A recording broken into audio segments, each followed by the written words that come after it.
ноҳияи зебоманзари Файзобод, ноҳияе ки дар мавсими баҳор қабои сабзпӯше дошта, бо манзараҳои дилрабо ва обҳои мусафояш касро мафтуни хеш месозад. ноҳияи мазкур аз пойтахти кишварамон шаҳри Душанбе на он қадар дуртар ҷой гирифтаасту бо вазиши шамоли сардаш миёни ҳамагон маҳбубият дорад. маркази ноҳияи Файзобод шаҳраки Файзобод аст. ноҳияи Файзободро бо шахсони муътабараш аз ҷумла бо сароиндаҳои хушсадо ва чеҳраҳои номдораш хуб мешиносанд.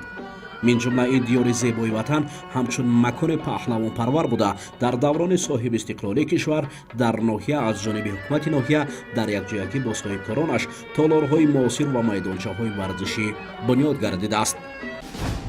яке аз паҳлавононе ки ҳоли ҳозир дар авҷи дурахш аст, ин Маҳмадшариф Наҷмиддинов аст. паҳлавоне ки бо лақаби хирс ӯро мешиносанд ва миёни мардум бисёр ҳам шӯҳрат дорад.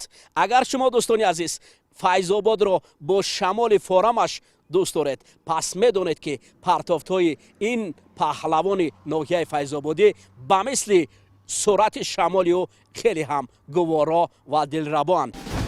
атрофи шаҳракро деҳаҳо ташкил медиҳанд ки яке аз чунин маконҳо деҳаи хоҷамард маҳсуб мешавад. деҳа надуртар аз маркази шаҳраки Файзобод ҷой гирифтаасту бо маконҳои дилфиребаш фарқкунанда аст. дар ин деҳот қаҳрнамони барномаи навбатӣ мо зиндагӣ мекунад. 3 сол муқаддам мо барномаеро доири ин паҳлавони Файзободӣ омода карда будем. он вақтҳо фасли сармо буд ва табиат тамоман бо ҷомаи сафедаш фарқкунанда буд. шамоли сарди он мавсими сармо моро ба кӯҳу теппа мебурд. ин зодгоҳи паҳлавони ҷавону умедбахши ин диёр Муҳаммадшариф Наҷмиддинов аст. дар барномаи гузашта аз қаҳрамонӣ ӯ дар гӯштини самбо ва ҳамчунин чанде аз гӯштинҳои он вақтаашро намоиш дода будем. Файзобод макони файзрез аст. Чӣ гуное ки шумо дида истодаед дар ин дашту кӯҳ, ман машқи пагоҳи рӯзро худро анҷом медиҳам ва дар ҳар як ҳафта 3 бор ба кӯҳ пушту биёбон медавам ва варзишгаре ки дар айни тамрин агар заҳмат накашад наметавонад ки дар мусобиқа ба натиҷаҳои хос бирасад. барои ҳамин бояд варзишгар дар айни тамрин бояд азоб кашад ва ба хубӣ метавонад ки дар мусобиқа ба ҳарифонаш пирӯз гардад. ҳоло бошад мо бори дигар меравем ба зиндагӣ ва фаъолияти имрӯзаи ин паҳлавони кишвар. Маҳмадшариф аз кӯдакиш ҳамихе завқи баланде дошт ки мисол агар кӯдако 1 саат 1.5 саат машқ мекарданд, ин райзал гуво ки баровардан қим буд. фақат ай ҳама пеш меомад, аз ҳама ақим мерафт. ин даргоҳи падари Муҳаммадшариф аст. ӯро бештар чӣ дар деҳот ва чӣ дар майдони набард бо лақаби хирс мешиносанд. ном гирифтани хирс низ як ривояти аҷиби хешро дорад ки барои падар хотирмон аст. хирс мегем шаяд. бас ҳам савол пайдо шуд ки барои чӣ амир хирс меги Маҳмадшариф нигоҳ намезад. гуфтем рости гап одат кардем қатиш. дар вақти таваллуд кардан бисёр фарбеҳ буд. хайт расми оини тоҷикои мо говрабандон меган, дар ҳамн говрабандон обе пайгар вайро дар ҳамн говра бастан қави пайкар буд. вай ҳам фарбеҳ бузбала қави пайкар буд. ба говра кардан шуд.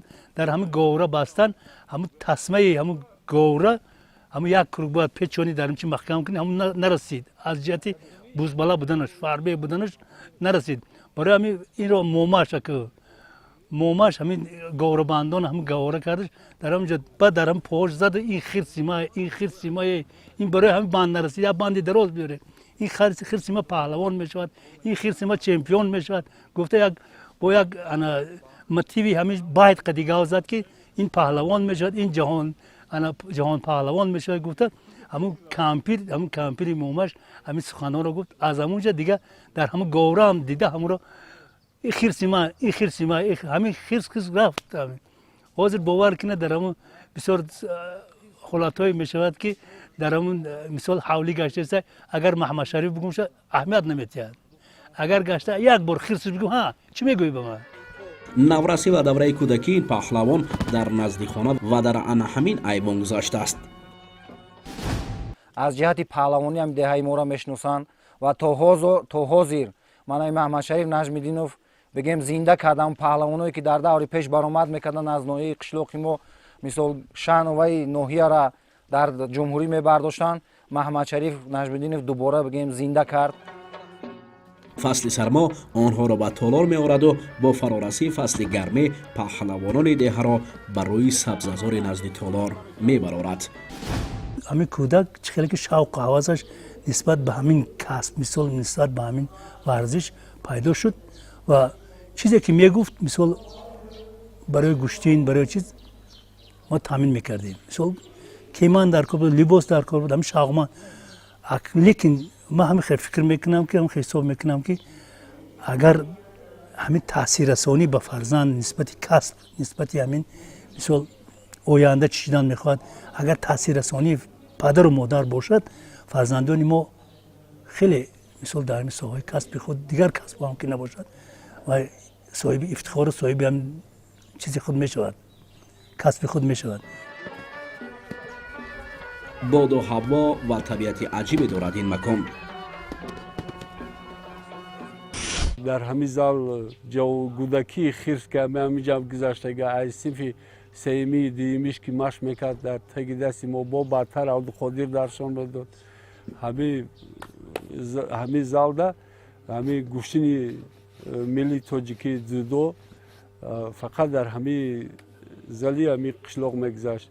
با تماشای بیشتری گوشتین‌های پهلوانی نامدار وطن رسول باقیوف محمد شریف از ذوق پیشه گرفت گوشتینگیری را. با آینه نیگو نظر میانداختم رسول باقیوف را. وقتی که من اون رو در بازی‌های 2008 بازی المپی در پکین اون رو دیدم، من از همون وقت آرزو داشتم که به مثل رسول باقیوف پرچم برداری وطن ملت گردم. با همین آرزوها او با دانشکده تربیت جسمانی به نام جهان پهلوان سید مومن رحیموف اوجه سپرده نام دانشجوی را سزاوار می شود. در این جریان نزد رئوف حکومت مربی جوان رفته مشق ورزی می کند. اولین دستاوردهای خویش را در همین دوره صاحب می گردد و به قله‌های بلند ورزشی می رسد. مخصوصاً به عنوان قهرمانی جهان گوشتنی سامبو در همین دوره دانشجویی بود که بعد پیروزی او را با هیئت دسته در دانشکده در سطح بلند استقبال نمودند. این فینال چمپیونات جمهوری تاجیکستان اوید به گوشتنی جدا در سال 2019 است. بار نخسته که برای محمد شریف میانی تناسلان برای به دست آوردن نشان طلا برآمد میکرد.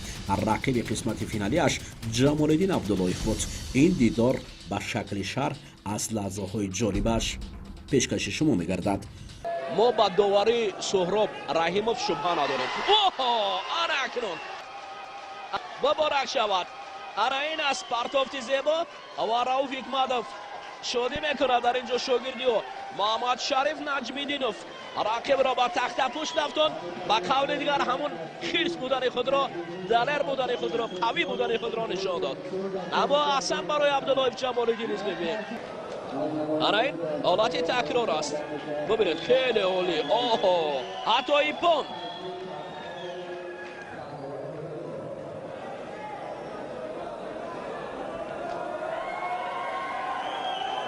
سال 2020 و چمپیونات تاجیکستان اوید به گوشتنی جدا محمد شریف نجم‌الدینov در وزن تا 73 کیلو با میدان برآمد. برای پهلوانان گوشتنی جدای وزن تا 73 کیلو محمد شریف عنقریب رقیب جدید به حساب میرفت. دیدار اول با گذشت اندک وقت او را دست بالا کرد. خلیلزاده صبح‌الدین پهلوان نامور کشور رقیب نوبتی نجم‌الدینov بود. هرچند خلیلزاده نیز پهلوان خوش‌طبع بود و حتی دوری اساسی با شیدو فرق داشت، ولی در وقت علاوگی با عمل عکس الهجوم نجم‌الدینov دست بالا شد. محمد اقبال تاجوف در دور 4-1 نهایی رقیب نوبتی بود. قریب 3 دقیقه میان آنها مبارزه بود، ولی پیروی از گوشتن رسول باقیوف اسلوب و روش رسول که آن را توموی نگانا میبرد او را با کار برد و صاحب یک وزر شده به نیم فینال رفت. در مرحله نیمه نهایی او را نوروز کریمزاد استقبال کرد. نوروز پهلوان است که چی در گوشتن جدا و چی گوشتن ملی نامدار است. پای هم دو وزری او را راهش را به فینال کشاد.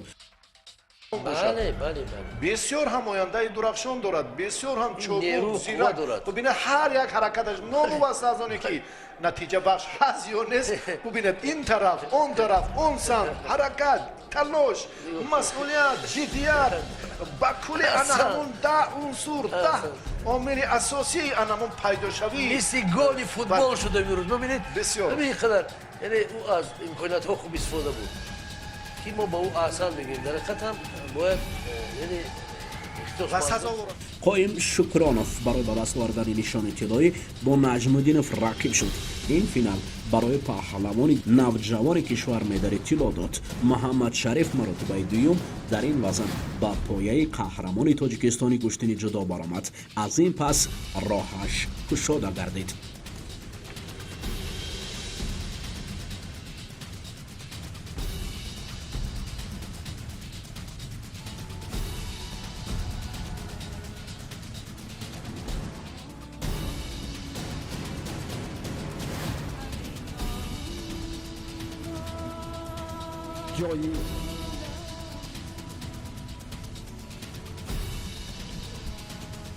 جوی سیوم موزیکا جوی سیوم در وزن تا 73 کیلوگرم توشو محمد اقبال ولایت سوخ جوی سیوم. این ورزشگر هم بسیار در میدان امساله گشتین جدا درخشید و جهان پهلوان میان منتخب‌های جوانان سیاره پهلوان شهرتیار کشور محمد شریف نجم‌الدینوف صاحب مدال طلایی وزن تا 73 کیلو گردید.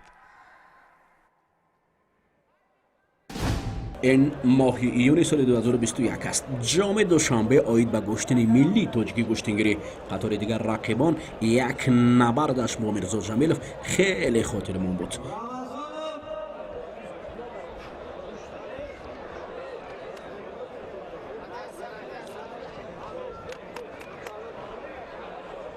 و حتی رقیب نامدارش بعد دست بالا گردیدن محمد شریف به خاطرش کف کوبید.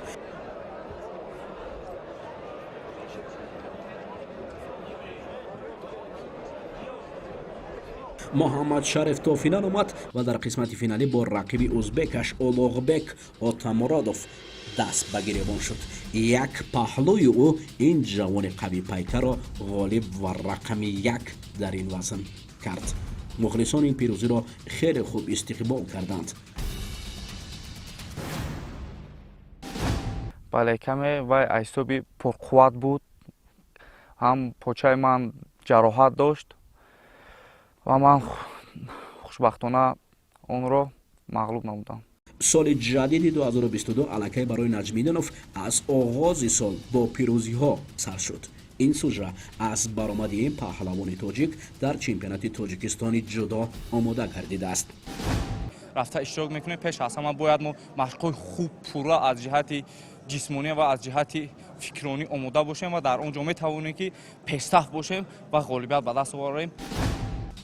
آخران برآمد نجم‌الدینوف در گشتن ملی تاجیکی جام پایتخت در موسم نوروز بود. برای به دست آوردن جام پایتخت حریف نجم‌الدینوف پهلوان تاجیک تباری که در این مسابقات روسیه را معرفی میکرد مولا رجب خلیفه پیشوری شد. این رقابت هم به سود قهرمان برنامه ما نجم‌الدینوف جانباز شد. همدیدار با پیروزی.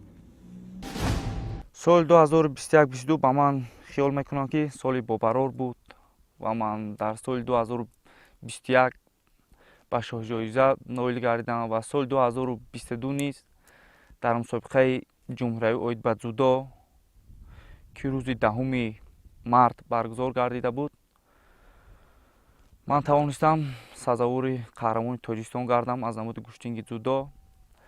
بعد توانستم که در مسابقه بین المللی که جام نوروز برگزار گردید در شهر دوشنبه من توانستم در اونجا با 3 حریف از یک در آزاد بودم با 3 حریف خود خوازمایی نمودم و سزاوار شاه جایزه گردیدم. این کوه پشته برای محمد شریف مکان تمرین هاست. از همین منظره های دلربای وطن به میدان دلاوری برآمده است. همین است که این دامنه کوه ها یک جوان تاجیک دیگر را به جهان گشتنگیران پرزوران میبرد. من مکتب رو تمام کرد در این دیها، من در این دیهای خوجمرد و حاضرم مشق میکنه در اینجا مشق میکنه و آینده میخواهد که باز به همون مسابقه های بین المللی رفته اشتراک کند. خیلی این هم شوق و حواسی همون مثال محمد شریف خودش. اگر ما با راهی راست و هدایت کردیم، با یک راهی هدایت کردیم که آینده مثال میکنیم که همین پرچم بردار باشد و حمایتگری وطن باشد و دوستداری ملت خلقیت خود باشد.